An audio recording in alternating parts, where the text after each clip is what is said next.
Katanya banyak orang-orang nganggur itu karena mereka itu malas buat kerja. Tapi apakah iya?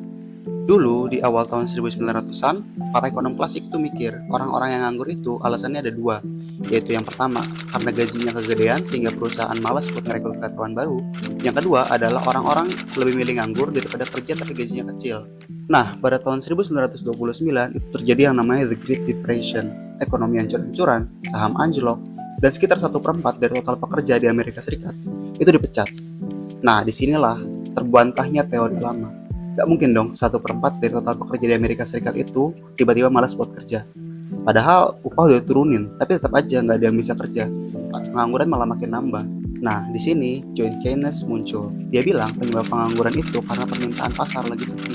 Gak ada yang mau belanja, jadi perusahaan otomatis ya ngurangin produksinya dong.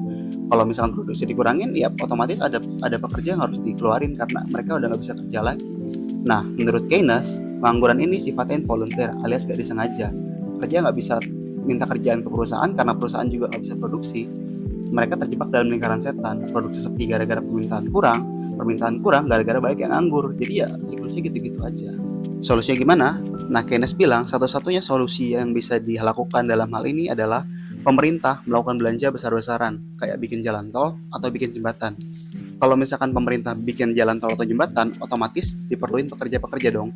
Nah, dengan itu pekerja bisa dapat gaji, pekerja juga bisa membelanjakan kebutuhan sehari-hari, dan kebutuhan sehari-hari itu bisa diproduksi lagi sama produsen.